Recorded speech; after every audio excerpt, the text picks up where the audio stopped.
Four green bodies bouncing on the bed.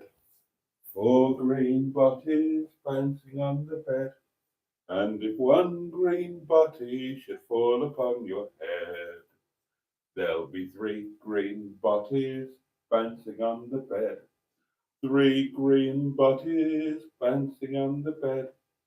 And if one green body should fall upon your head, there'll be two green bodies bouncing on the bed.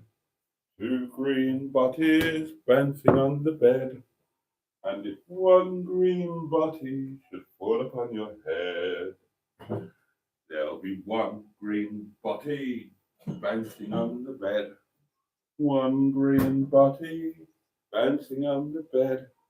And if that green body should fall upon your head, you'll be dead.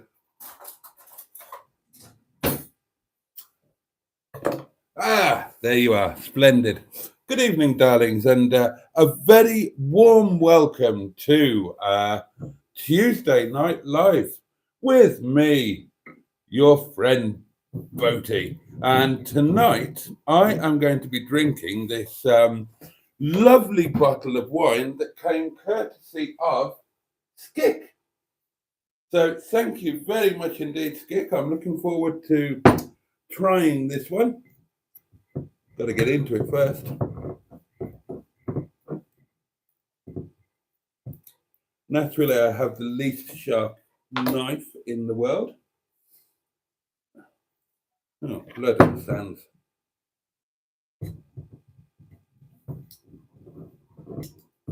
And I hope you've all had a wonderful day. So do please tell me about your day. What have you been up to? I'd love to know what you had for lunch. I'd be most interested to know what you had for supper. And of course, if you are enjoying a small libation at this very moment, I would love to hear about that too. Right, we're winning, darlings. We're winning here. Here we are. There we are. Gosh, I'm looking forward to this. My goodness me. My goodness me. Now, I'll tell you what I need. I need to buy a proper corkscrew, a waiter's friend type of corkscrew, because all I've got is this one. My proper corkscrew broke some while ago. So I'm going to have to do, excuse me, the full Basil Fawlty here. And let's hope it's not tight. Oh, blood and sands. Oh, God, hold on.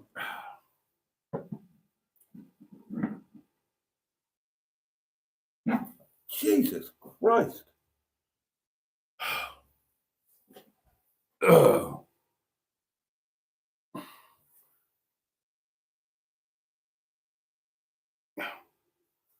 Hold on. Bloody hellfire. Maybe we'll put it on here.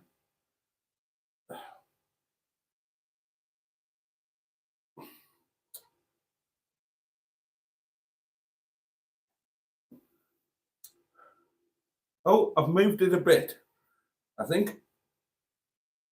Oh, there we are. Oh, God. Well, you can't say I didn't put the effort in. Goodness me.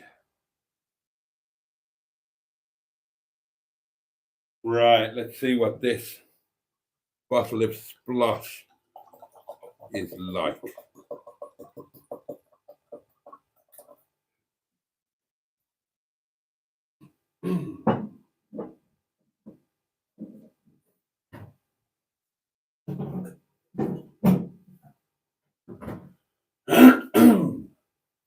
Okay, here we go.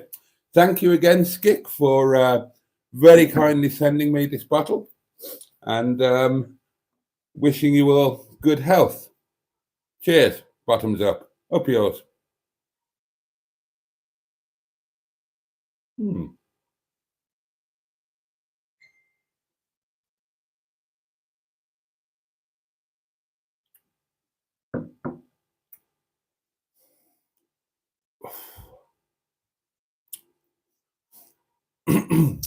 Oh, that's rather good. That's rather good, actually. Oh my gosh. Oh, oh, I say.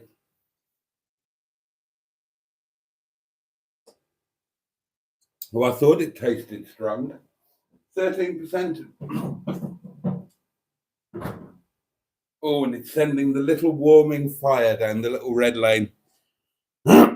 See, I haven't had a decent bottle of wine for a while, and I'd forgotten that if you pay more than £5 for a bottle of wine, you can actually get one that has some taste. And this does have a very distinct taste and a very pleasant one too. Oh, I'm going to enjoy this.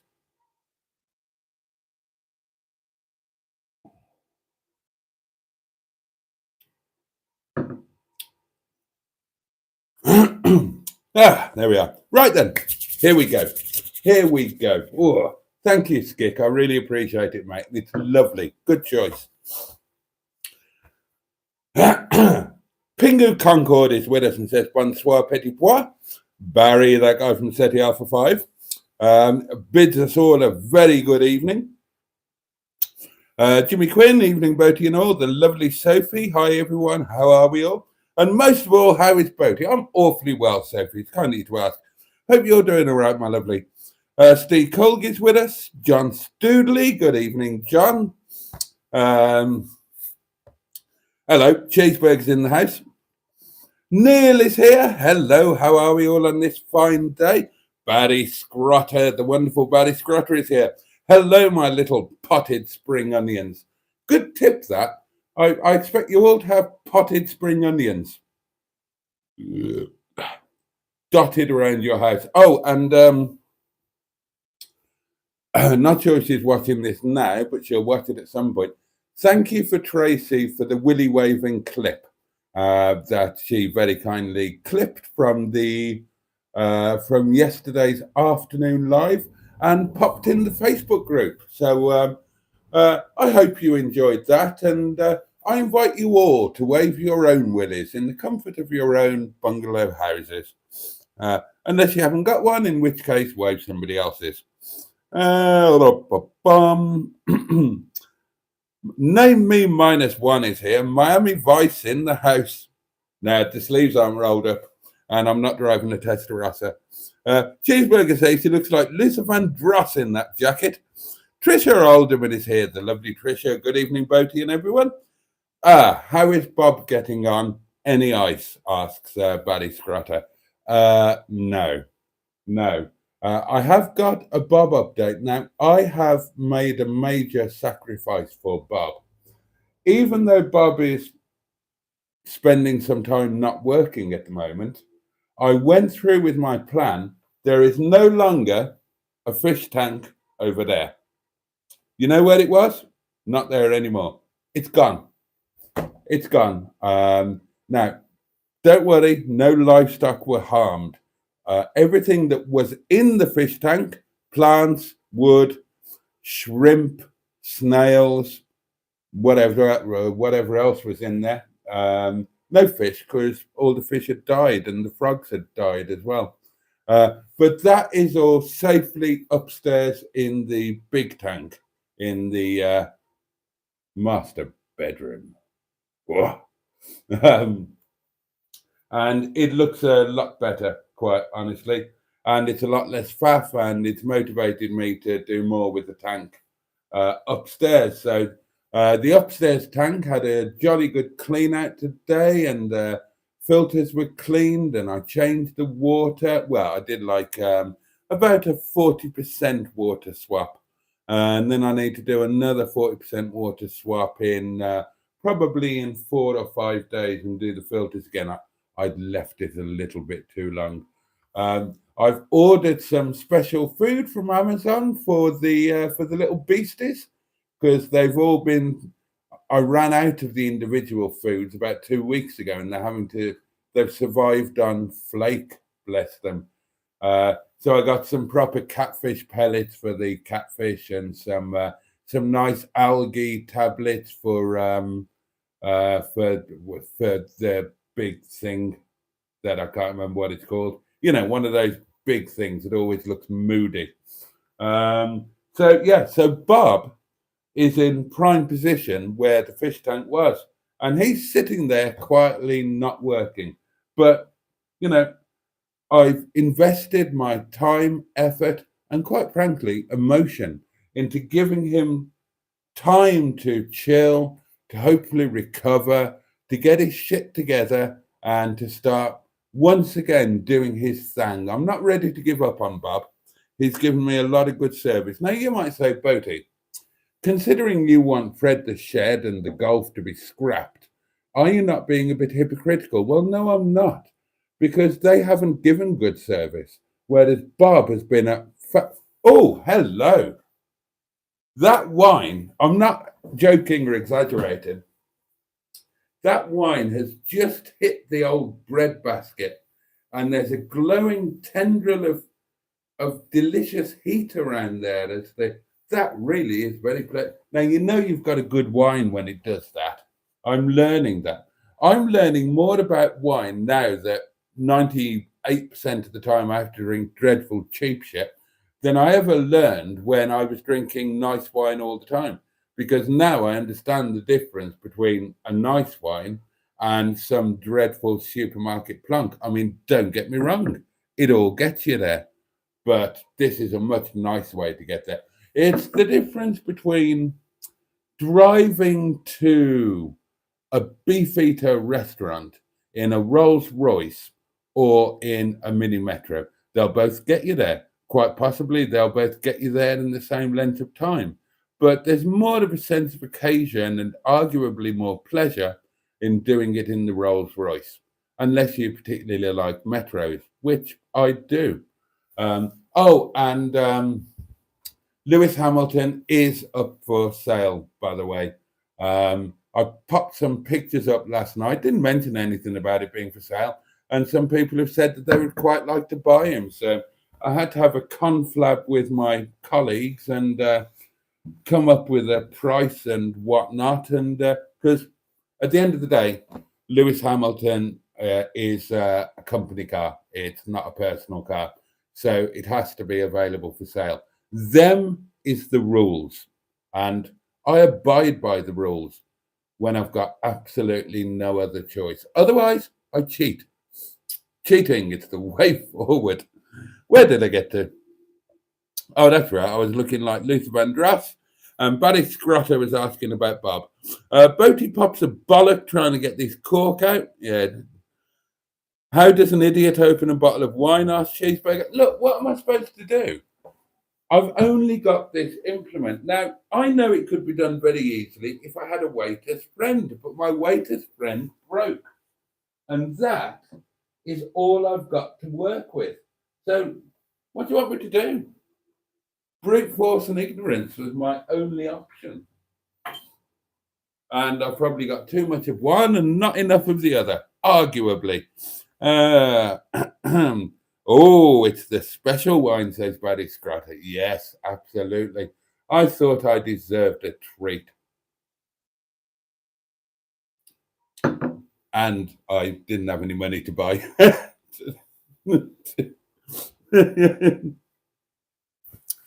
Boaty is dressed like an old gigolo tonight, says Jimmy Quinn, and he has a jolly good old laugh at his own remark. And why not? I like to think of myself as an old gigolo that's way past his sell-by date, sitting at the back of the shelf, unloved and overlooked. A very good evening, Boaty and everyone, says Andrew Buttigieg, who we also know and adore as Ivor Spotty Botty. Cheeseburger says Jimmy is dressed like an old git. 13%, that'll do, says Barry Scrotter. It certainly will. It certainly will. Sophie has got some meal news. I have had for tea, and I should translate for those of you who are of I can't say that. Tea in certain areas is the description for the early evening meal. Now, you and I, darlings, we would call it dinner, but for some people, it's tea, and that's okay. Vive la différence. It would be a boring world if we were all the same. And for her tea, Sophie had her mum's chicken casserole with mash, onion, peas, carrots, and stuffing. That sounds rather good. I am very much looking forward to. You know how I obsess over food. You know, if I'm not eating it, cooking it, then I'm thinking about it. And I've been obsessing over my sausage and mashed tomato. Now, here's an OCD nightmare for you. I know I'm going to have sausage and mashed tomato, right? That's a given. Let me demonstrate to you my dilemma. Observe. Now, I don't know if you can see there, but 1, 2, 3, 4.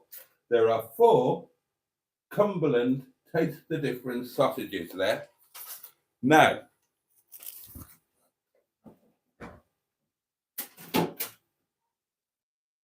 I am particularly looking forward to my sausage and mash, perhaps slightly more than usual. Haven't had it for a few weeks. Always love it. Really looking forward to it. 4 sausages. Now, obviously, I'm not going to cook and eat 4 sausages. Of course, I'm not. You know, that is too many. So, do I have 2, leaving 2 to have with another meal, which I feel might not quite be enough? Or do I have 3? And then what do I do with the remaining sausage? I mean, what am I ever going to do with 1 odd sausage?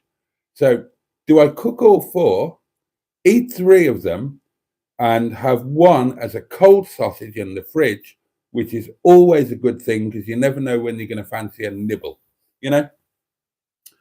Some might say that a home isn't a home unless there's some cold sausage in the fridge. So what would you do, darlings? 4 sausages, sausage and mashed tomato. Let me know what you would do. And also, while we're at it,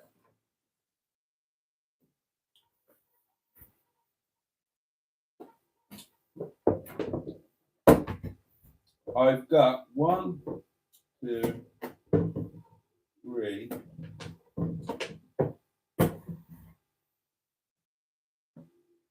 4 potato peas, and they're quite large potato peas. So where would you be on your mash? Would you be using 1 of those potatoes, or would you go for 2? And I would welcome your advice and even your guidance. And what would you have with your sausage and mash? Gravy, obviously. We're not animals. We, darlings, are not the sort of awful people who would consider having tomato ketchup with sausage and mash.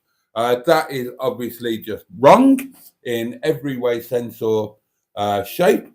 And anybody who does that should be sent to prison. Neither are we going to have baked beans, because that is also, in my opinion, but I am correct, an imprisonable offence. So, but what would you have with them? I'm thinking some fried onion and gravy. And what are you going to stick in the mash? I'm thinking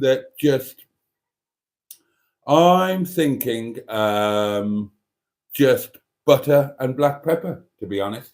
And then I'm thinking about having a little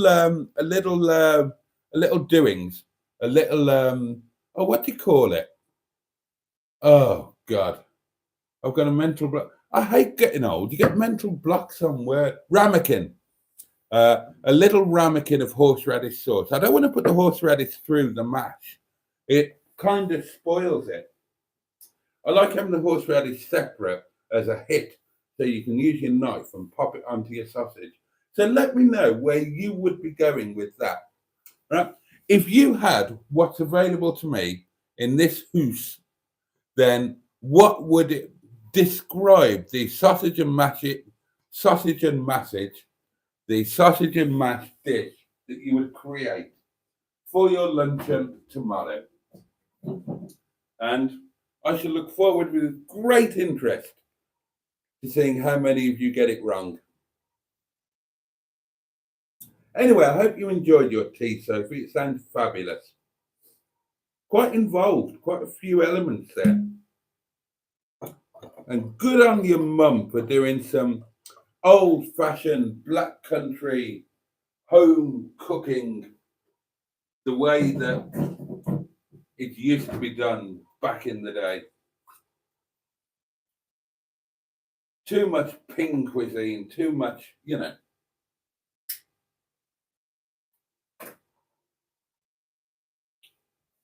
We managed to win 3 world wars on meat and 2 veg. And now look at us. Now look at us. You know, convenience food everywhere, takeaway food, Uber Eats, McDonald's delivery, KFC delivery. Bloody hell. Samrat at work. Oh God. His missus ordered a KFC delivery. I mean, A, why would you eat KFC?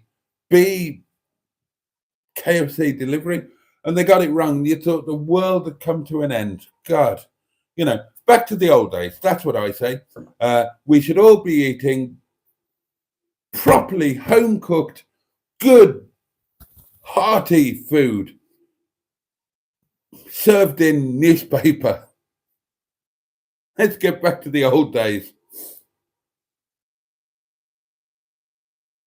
Oh dear. Oh, and Sophie continues. Lunch was tomato and bacon sauce with pasta. Oh, I can't. Oh, jolly good, healthy. Stephanie Smith says, "Steph and Justin here. Hi, the boatster, and hello to both of you. And did you find out which Dave it was you were talking about?" You left me in suspenders. I was all in suspenders, not knowing which Dave it was. Pruitt, Cook, Massey. What other Daves were there?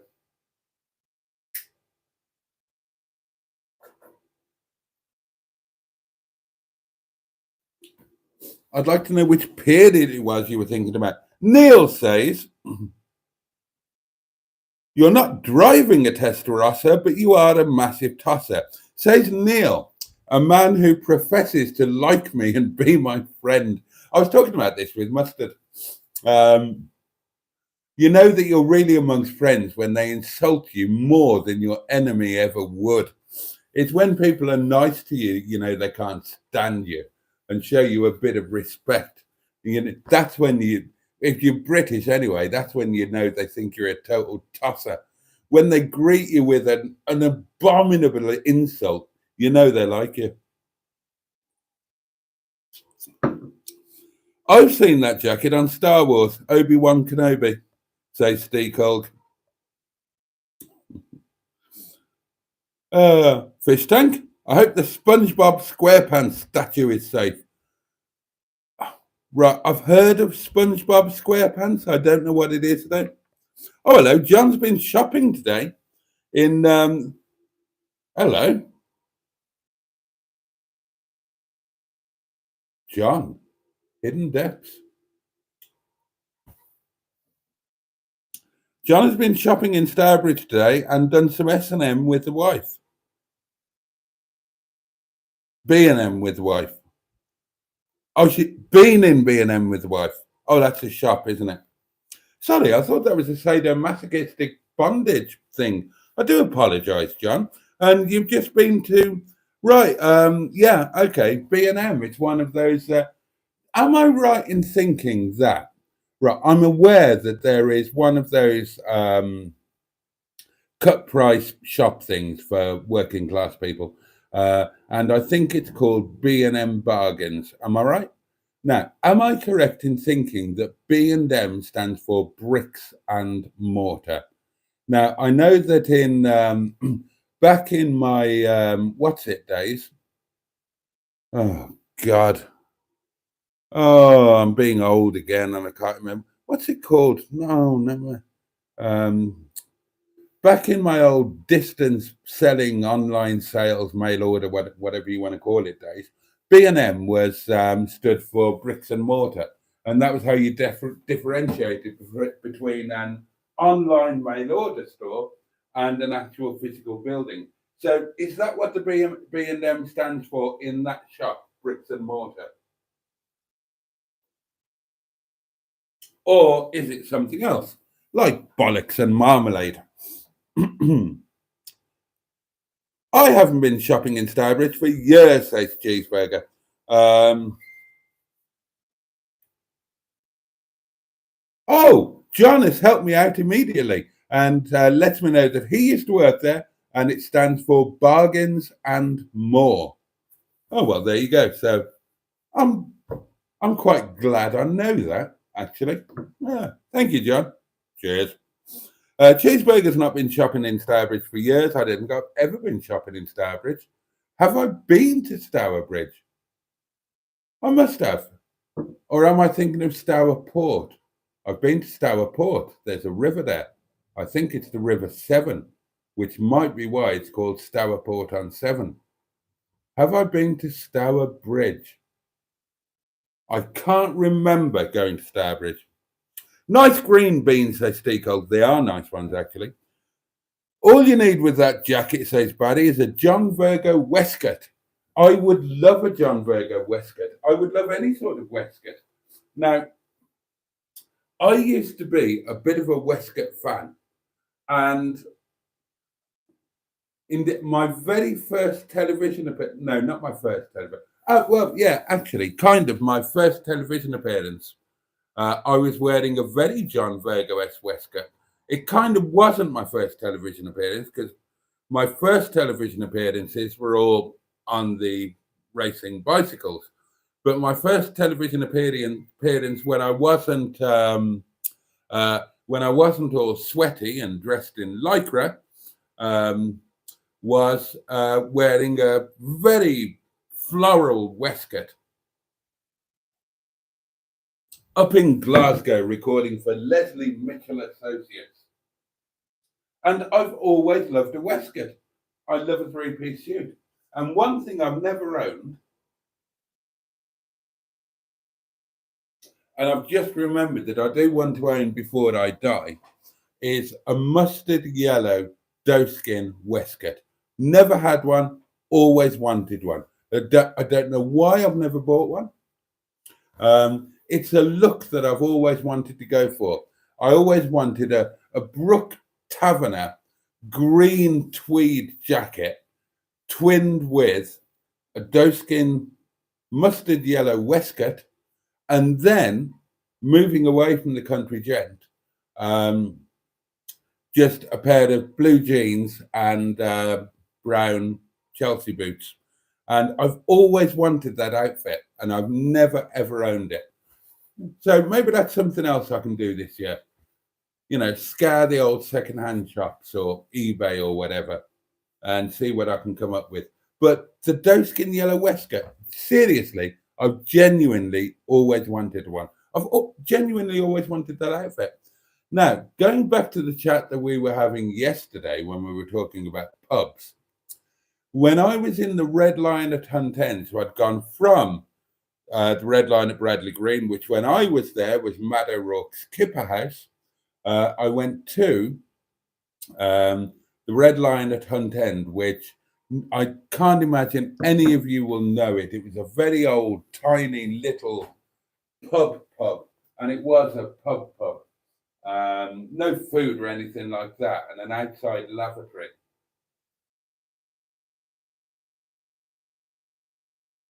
Proper old school drinkers pub. And I used to open a little early for a chap called Robert, because the area that the pub was, it had become quite wealthy over the years. Didn't used to be wealthy, became wealthy. And like the local, like Lord of the Manor type chap in the biggest house was a lovely guy called Robert. And he worked on the markets. He was a millionaire many times over. Um, And he made his money in the wholesale markets in Birmingham. And he still went to the markets at like 3 o'clock every morning or something ungodly. Um, and then on his way home, he would stop off at the pub a little bit early, but we didn't worry about that sort of thing. And it would just be him and me, and he would down the best part of a bottle of whiskey. I can't remember. It was a special whiskey, and he had a special glass, and I can't remember which Scotch it was. Might have been Chivas Regal, actually. And I loved that, and we used to talk, and he was a lovely, lovely guy, really lovely guy. And he was always tweeded up in a proper tweed suit. And I remember saying to him in the middle of winter, "You don't have an overcoat on, and I never see you wearing an overcoat. Um, and you're out there in the markets. You must be freezing your what's it off." And he said, "I was just wearing a shirt in the pub." And he took his jacket off. He said, "Put that on," his tweed jacket. And I put it on. It weighed a ton. And my central heating immediately went up to about 120 degrees. And I said, "Okay, I understand." I mean, it was an enormously expensive suit. All of it, well, everything about the man was enormously expensive. But he was a lovely guy. Um, he wasn't new money because he was posh, public school, all of that sort of thing. He had a classic education, and I think that's why we used to get on, because I was also in the classics form before I went into the secondary modern system. So we had a similar grounding in classics, and similar grounding in Latin and what have you. Um, and so he wasn't new money, but he had a new money attitude to graft, if you know what I mean. So he was old school, old money, but he was an absolute grafter, as if he was pulling himself out of the gutter by his own efforts. Lovely guy. And we actually became friends, and I was invited to social occasions at his rather impressive home. And I used to go and swim in his pool. He had an Olympic-sized indoor swimming pool at his house.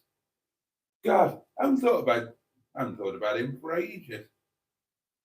What a lovely guy. And that was a nice little pub, the Red Lion at Hunt End. And I have that pub to thank for the second dog that played a part in my life. Now, when I was at Hunt End, I'd moved back to my parents. When I was at the Kipper House, Donna and I, who was then my fiance, we lived in a static caravan in the car park. And then when I took Hunt End on, had nowhere to go, and there was no accommodation there. So we both had to move back home, her to her parents, me to mine. And I was brought up with a dog called Bonzo, an amazing Labrador. And I mean, he genuinely was an amazing dog. I remember he was actually, I'll tell you where he came from. He came from Bristol Bryan. Bristol Bryan had Labradors, and when the bitch had a litter, he offered my dad, I mean, he sold them, of course. You know Bristol Bryan, don't you? I'll put the videos up. And he offered my dad the runt of the litter, who turned out to be anything but a runt. And I remember my father turning up to collect me from school, which never happened. I don't ever remember being taken to school or brought home from school. It didn't happen in those days. You went with your mates, you knocked on each other's doors, and you went with your mates, and you walked. You weren't driven there. But my dad turned up one afternoon after school with a Labrador puppy on his massive shoulder. And that was Bonzo, and that was a dog of my childhood. He lived for, I think he was about 17 years old when he finally went. And he was an amazing dog, genuinely amazing. I know we all think our pets are amazing, but he was. And in those days, dogs used to roam free. So um, people would knock on the door and ask if Bonzo could come out.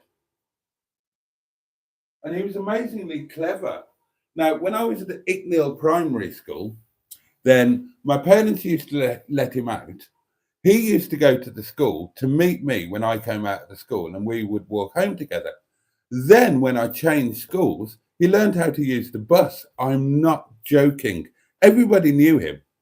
And he learned how to use the bus. And he used to get on the bus, get off at the stop where my school was.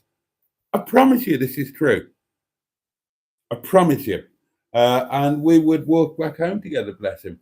And he outfought any other dog on the estate.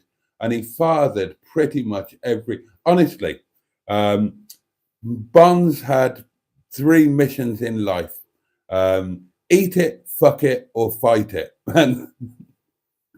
And that was what he did. So he fathered a lot of puppies. We used to get a lot of complaints about that.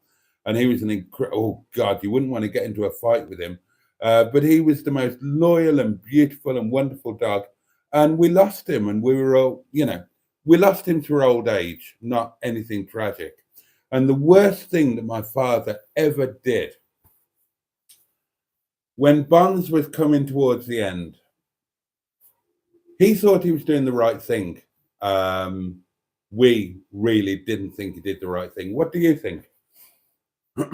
He got up very early one morning and he took Bonzo to the vet and had him put down, which needed to happen. But he did it without telling us and without us getting the chance to say goodbye. By us, I mean my mum and me. And my mother almost killed him.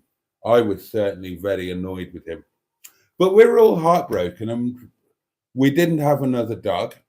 Big mistake. If you have a dog which you love, and if you're a good dog owner, you will love your dog as much as or more than any other family member. And when they go, you will be heartbroken and you will not want to replace them. Take my advice, replace them. Because there are too many dogs needing good owners. And if you're a good owner, then you've got a duty to get another dog. We didn't. My father said no. My mother said no. Bonzo was irreplaceable. And as I say, I've got Hunt End to thank for the next dog that played the major part in partly my life, more my parents' life. And I'd left Hunt End and I'd gone to manage the Red Lion in Ashford Bank, but they were part of the same group. There were three partners who owned three local pubs, and I'd done quite well at Hunt End. They wanted me to go to Ashford Bank. It was a much bigger place, had a 100-seater restaurant. So I went there. I went there to manage that. One night on my night off, I went back down to Hunt End just to say hello to the old regulars, and pop my nose in and whatnot. And I went in there, had a drink, whatnot, and when the need arose, I went outside. Remember outside lavatory, I told you. So I went outside to go to the loo, and outside, chained up, was a huge German Shepherd who didn't seem very happy, and he wasn't aggressive or anything. And I gave it an almighty fuss, and it seemed pathetically grateful for the fuss. And I went back in, had another drink, and I was chatting with the locals. And I said, "What's with the dog outside? Whose is that?" And they said, "It's the new gaffer's, and it's a disgrace. He's got this dog as a guard dog for the pub, and it's a lovely, good-natured dog, and he's trying to toughen it up. So he keeps it chained up outside. He treats it really badly. I mean, he's cruel to that dog."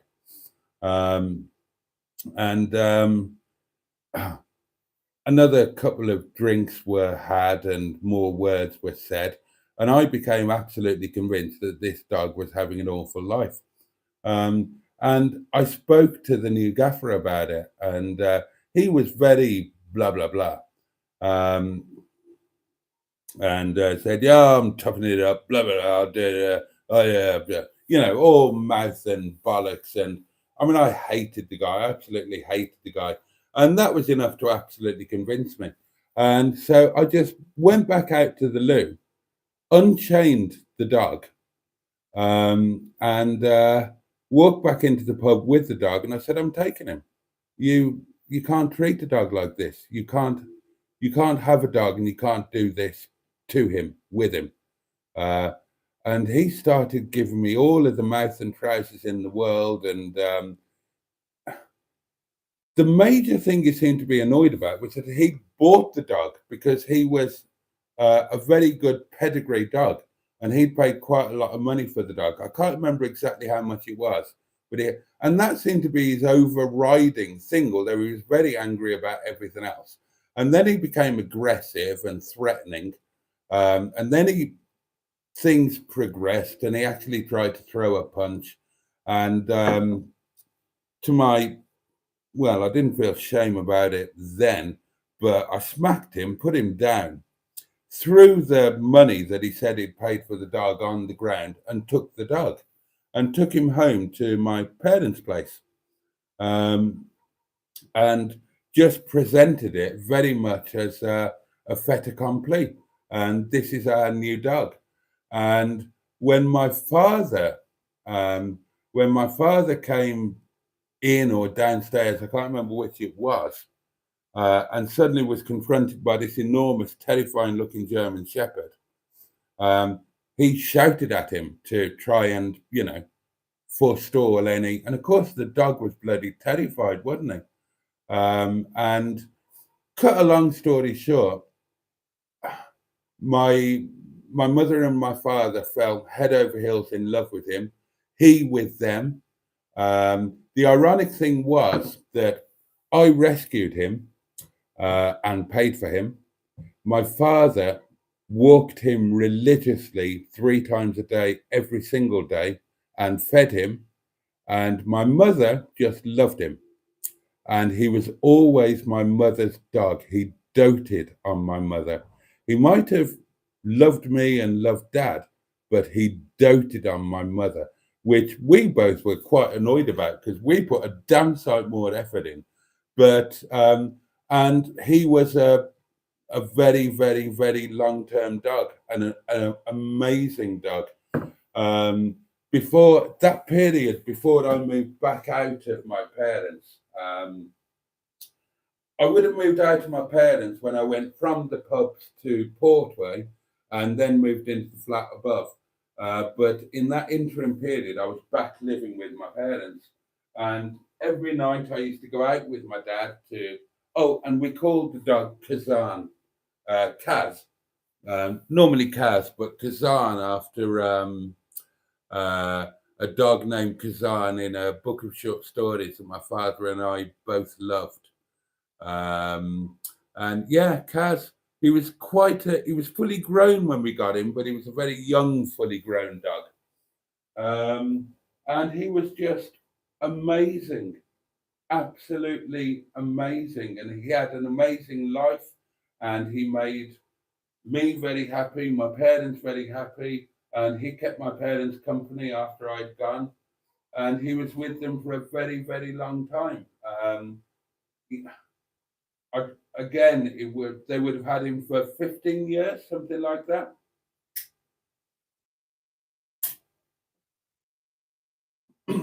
And when his time very, very sadly came, but again, extreme old age, he had a blessed life, bless him. Um, my father learned his lesson, and the vet was called out to the house, and Kaz went to sleep cradled in my mum's lap with dad stroking him. Oh, I'm getting quite emotional thinking about that. I wasn't there, but that was unavoidable. And I'd only been, you know, I'd only been there in the really early days. It was the last 10, 12 years, whatever it was. It was mum, dad, and Kaz. And there you go. And there was one more dog. There was one more dog, but I better tell you about Laddie another night, because I've banged on about dogs for most of this live stream. And I've not been reading your comments, so you're probably annoyed with me. So I'll get on to those now. But yeah, the third dog, was mum and dad's dog. And then it was dad's dog after mum went. And then he became our dog. Dad couldn't cope with him, and he came to me and Maggie, myself and the artist formerly known as Mrs. Boaty. And he became our dog, and I loved that dog so much, more than I've ever bonded with any other dog, probably. And if you look on Facebook and search for Laddie Parry Hughes, you'll find that Laddie was on Facebook. He loved social media, and he used to give me lots and lots of abuse. And you'll see some videos and pictures. He was the most beautiful rough collie you've ever seen in your life. And the worst thing about my divorce was leaving him behind. I could have taken him, but it wouldn't have been fair. I wasn't even allowed. I was renting a house. You weren't allowed pets. And when Lad went, and again, that was a case of extreme old age. When Lad went, it was well into the divorce. And anyway, there we are. Let's catch up with some of your lovely comments. I don't remember talking much about dogs before.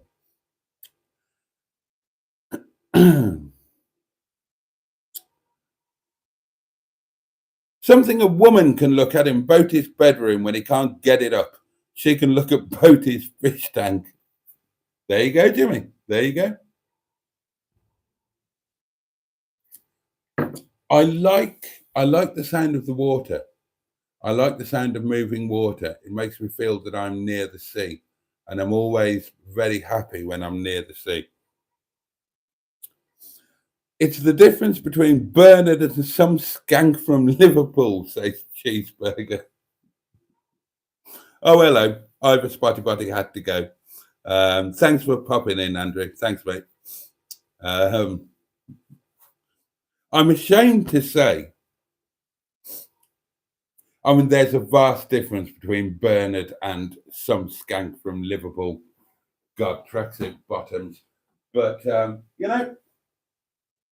my old mentor, Morris, who taught me so much about life, he had some brilliant phrases. And they all stuck with me, but one of them was, the standing cock has no conscience.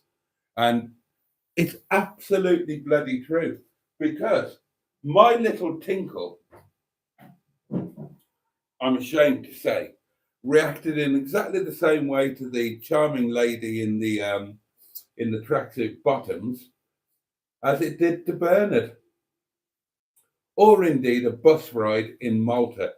It really is a particularly indiscriminating little tinkle, isn't it? But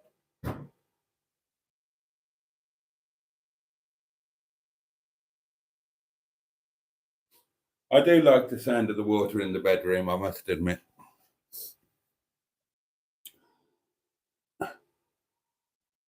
Barry Scrotter says, Cheeseburger, what's the price on the Metro going to be? And Cheeseburger replies, Barry, £4,000. Anyone seen Concord Ski lately? Does anyone give a flying feck how many potatoes he has, says Cheeseburger. Oh dear. Barry Scrotter says, sausage and mash needs onion gravy and mint sauce with garlic mash. Oh, not mint sauce. No. And Barry rightly says, Cheeseburger, He found a potato in a Rover 75 once. I did, and made quite a successful video out of it as well. I do love that video. Um, Nobody does garlic mash like the Yanks, says Cheeseburger. I don't remember having mashed potato when I was in America. I genuinely don't, not even once. Boaty, are you coming down with dementia? He keeps forgetting this week, probably. Oh, John, bless you. John has sent me a couple of quid. Have some HP sauce on me, Boaty. John, I will. Oh, bless you. Thank you very much indeed. Paddy says, today I had a pie, 4 sausages, hang on, what the hell is this? Paddy Scrotter says, today I had a pie, 4 sausages, vegetables, potatoes, gravy, and mince sauce piled high. It put me to sleep for a bit. Was it the wise plan? I don't think she's trying to put you to sleep. I think she's trying to kill you, mate. I mean, that's about 6 meals that you've just wolfed down there. Blood and sand.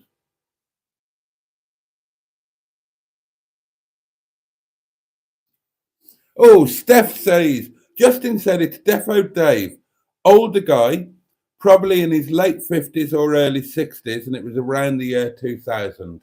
That would have been the goat. Let me just make double sure. Yeah, that would have been the goat. That would have been the goat.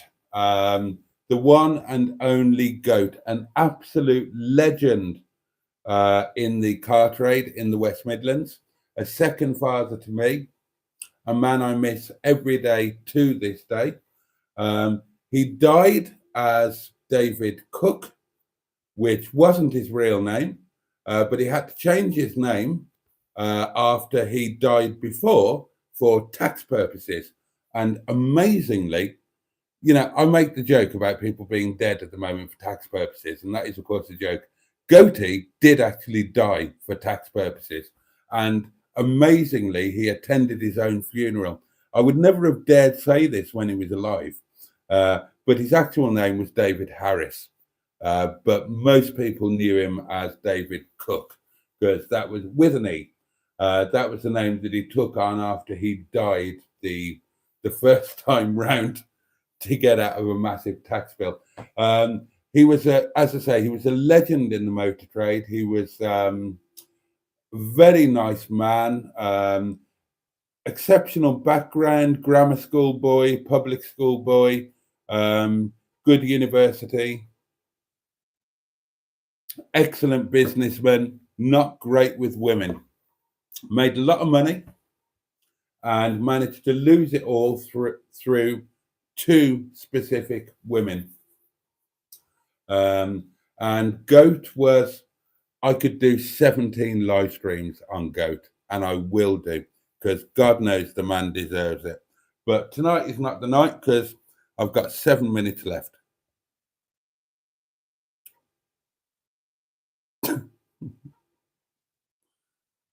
Oh dear. Jimmy F500 says, eat 2 sausages, 2 potatoes, even numbers, onion and gravy. Do what you like with the rest. I'd have mashed carrots and parsnips, but you're too posh for that, Boaty. My meat and 2 veg are in my pants. Yeah, maybe go big on the mash and just have 2 sausages, lots of onions. Maybe that's the way forward. Yeah. And then I've got 2 sausages in reserve.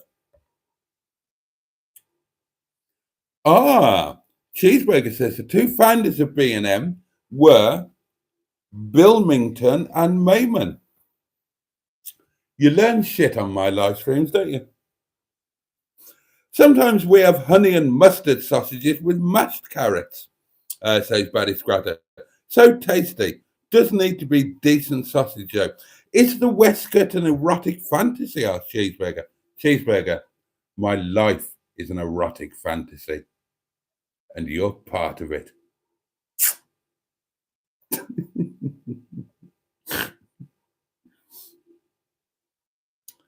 Oh dear.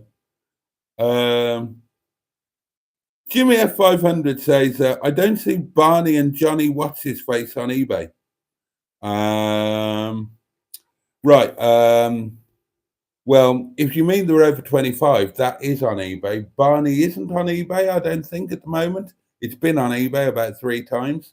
And the last time I saw Barney was on Facebook with an asking price of £500. And Mustard actually messaged about it. But we would love to have Barney back. We would love to have Barney back. So, yeah, so as far as I know, Barney is still unsold. We're terrified that he's going to scrap him, you see. That, Metro Man, we're really frightened that he's just going to say, sod it, I'll scrap him.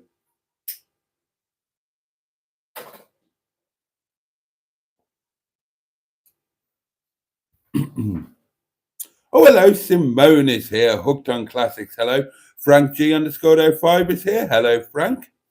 Oh, and Simone has ordered the compression tester. Excellent. That dog sounds more intelligent than me, says Frank. And Cheeseburger said, definitely more intelligent than Boaty. Video title from Cheeseburger: Boaty gets a replacement dog from Liverpool. You're not going to let me forget that. You see, that's why I didn't tell you. That's why I didn't tell you about her at the time. That's why I kept it secret. I only told, who did I tell? I think I told Mustard, and then I think I told Neil and Joe. Because I knew you lot would rip into me. Thank God I didn't video any of it. Bloody hell. Oh dear.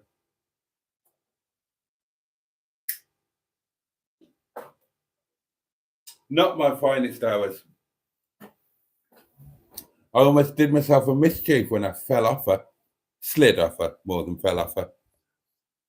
Cats I love too. I miss Bree. She was my best friend, says Simone. Cats have been part of my life. Humphrey, Mavis, Cooking Fat, Daisy Poos, Mrs. Postlethwaite.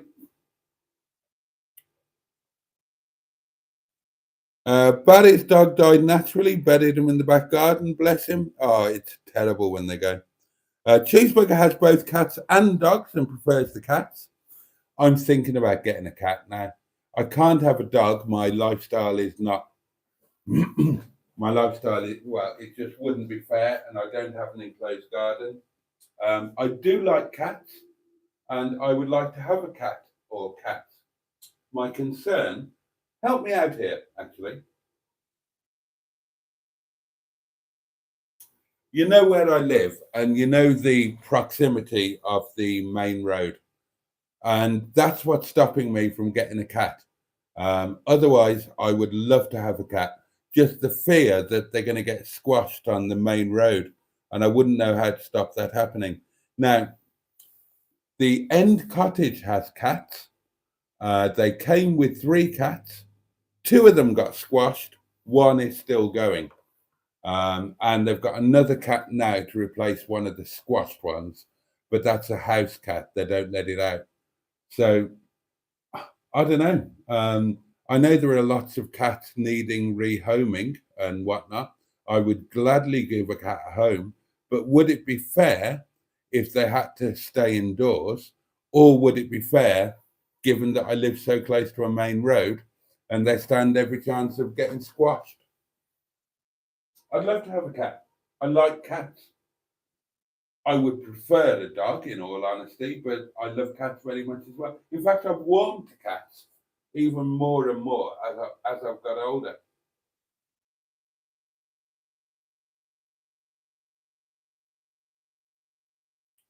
And I think a cat would suit Windy Bottom very well, or cats, 2 of them. Give them, so they got a bit of, would a dog from Liverpool thinking a Scouse accent? Untival has to take place in Hunt End, says Cheeseburger. I wonder if the pub is still there.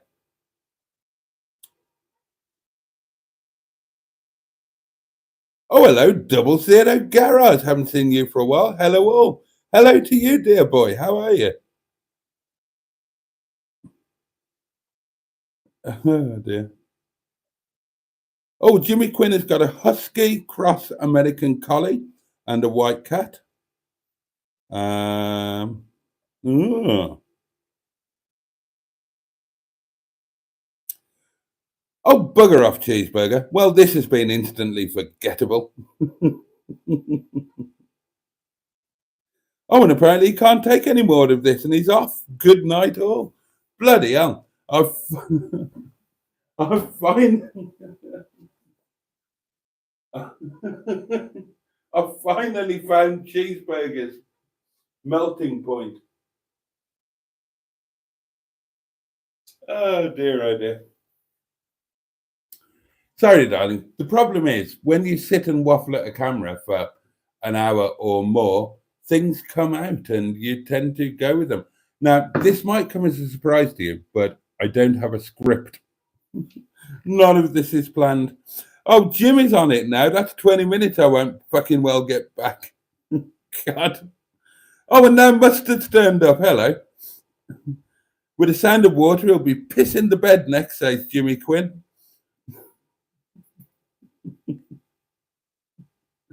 Send a Legro man to buy Barney. Oh, that's not a bad shout, actually. Loads of people have messaged about Barney. I got my driver, Pat, to message about it. Mustard has messaged. And the last I'm aware of, he's sticking at £500, not willing to take less than that. But as I say, the fear is that he'll just end up scrapping him for whatever a streetwise is worth for scrap. Fancy you lot being offended by me talking about pets. God, you animal hating so and so's you.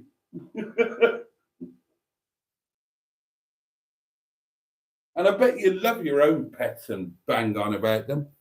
God above. I've been doing these live streams now for about 18 months, 4 to 5 nights a week. There's only so much material there is to talk about. God almighty, you complain about when I talk about cycling. You complain when I talk about pets. You know, at some point I'm going to run out of bloody subjects, aren't I? And all I get from you lot is abuse. Let's hope the tinkle doesn't come out. Say, yeah,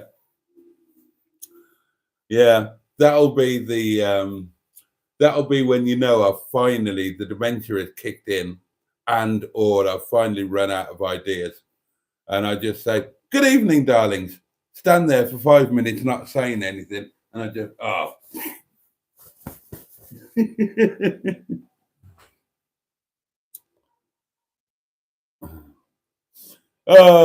Neil says, we lost my Staffy Cross pit bull 2 years ago and the pain's still there. It never goes. It never goes, Neil. Right. I think I've mentioned this before. There's not much that is nonsense that I choose to believe in. But the one thing I do believe in, because I choose to, even though I know it's not real, is the Rainbow Bridge. The idea that when you die, you go to the Rainbow Bridge and, God almighty, I'm going to start crying. And all of the pets that you lost are there waiting for you.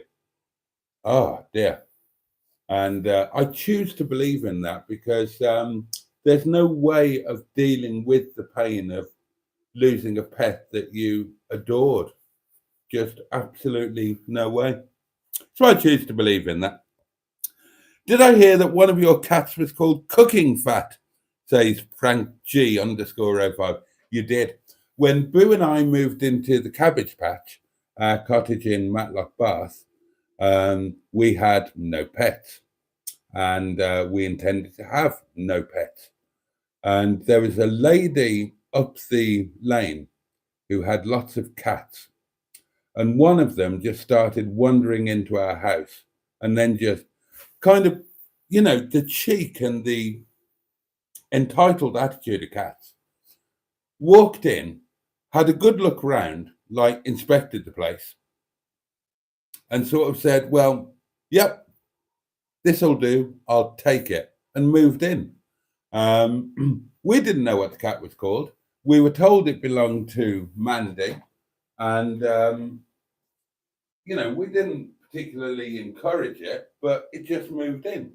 No, there was no doubt about it. It moved in.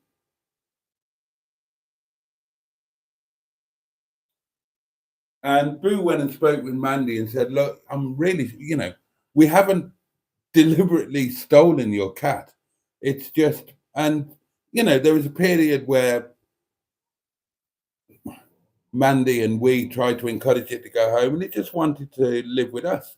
And for the first year, it was, and there's loads of pictures on Facebook because this is all quite recent, relatively recent, 6, 7 years ago, whatever it was. And I called it Cooking Fat because we didn't know what its name was, and it was known as the cat that we don't have. And there were loads and loads of Facebook posts about what the cat that we don't have is doing, and so on and so on and so on. And yeah, it just became she just became a thing. We found out eventually her name was Daisy, and Boo started calling her Daisy Poos, and that just became Poos, and she was always Poos from then on to Boo. I always called her Cooking Fat, as did Jess. But Jess, little miss, she was like 8 years old, 9 years old at the time. And she didn't understand the cooking fat thing.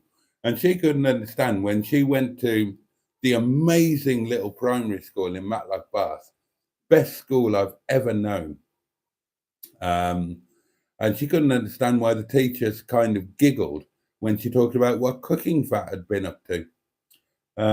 So yeah, that was Cooking Fat, Poos, and she was our cat in Matlock Bath. And then another one of Mandy's cats followed on, and they decided to move in as well. So we had two cats, and then, oh God, terribly, sadly, again, the cabbage patch. You might have seen the video where I drove past and showed you where it was. It's right on, again, 100 yards from the main road, the A6. It's directly opposite Masson Mill in Matlock Bath, if you know the area. And we were coming back from somewhere one day, and there was a very, very squashed cat on the road, almost, well, unrecognizable. And Boo said, "I hope that's not Pooh's." And I sort of said, "I won't be Pooh's. Of course it won't be." She'd lived there all her life. She was very good on the road. And Boo just said, "I've just got a feeling that was Pooh's." And we got home, and Pooh's was nowhere to be seen. And very quietly, I took off down the road to have a look. And you would never have known, but it was, I knew from the collar. We'd put a collar on her and we'd had her chipped. And I knew from the collar it was Pooh's. And I didn't know what to do. And I just went home and I told Boo, and Boo just marched down the road, stopped the traffic, and with her bare hands picked up what was left of this poor squashed cat and took her home with, oh, stuff all over her. And the cars were beeping at her, and she just marched. She was having none of it, just marched down the road and got home. And then Boo totally lost the plot. Boo had a lot of hardship in her life, and she was one of the toughest women I've ever known.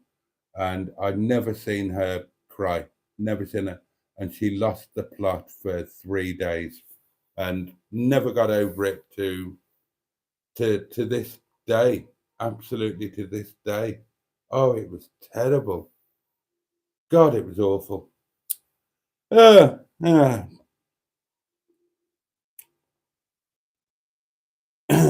Used to have a Maltese until my ex left me and took him with her. Oh dear, yeah, oh God. Right. Well, on that somewhat sad note, seeing as none of you seem to like talking about pets and cheeseburgers buggered off, and Jimmy Quinn is annoyed at the 20 minutes he's never going to get back, I will wrap this one up at that.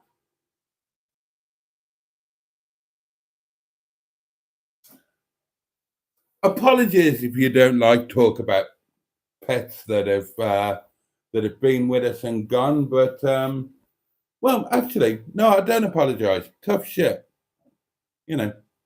They're a massive part of our life. Mine are a massive part of my life, and if you don't like hearing about it, bollocks to you. Take it up with me on Undivil. We'll have it out then.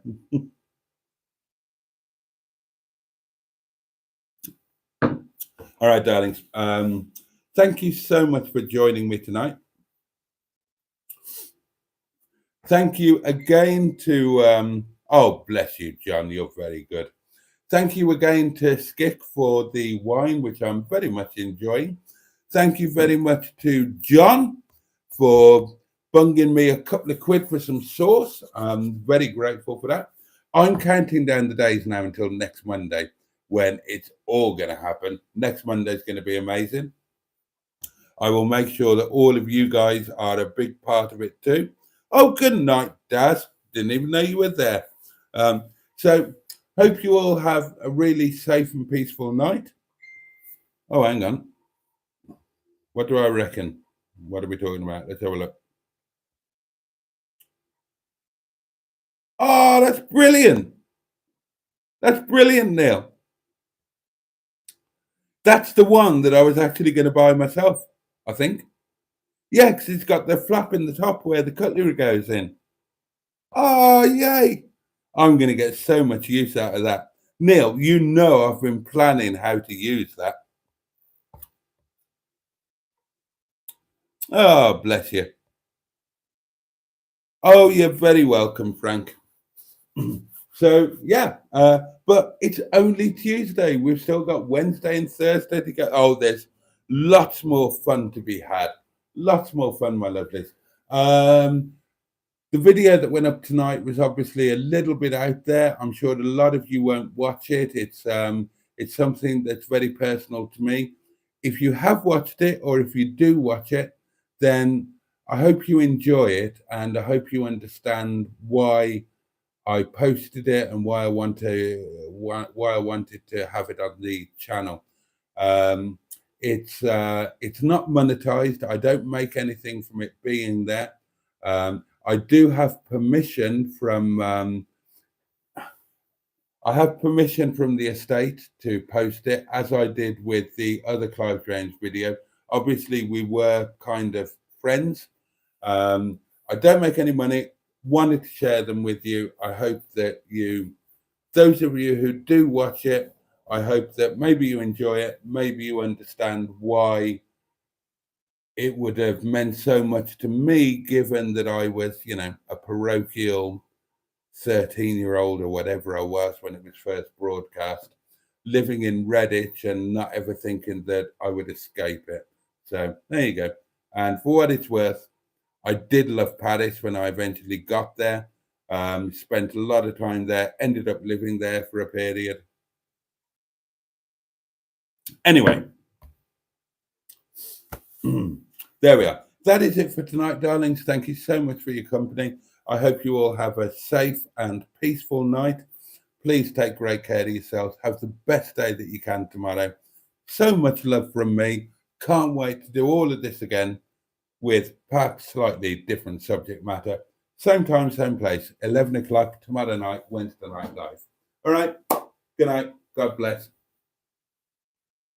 For you, and of course, Bosh.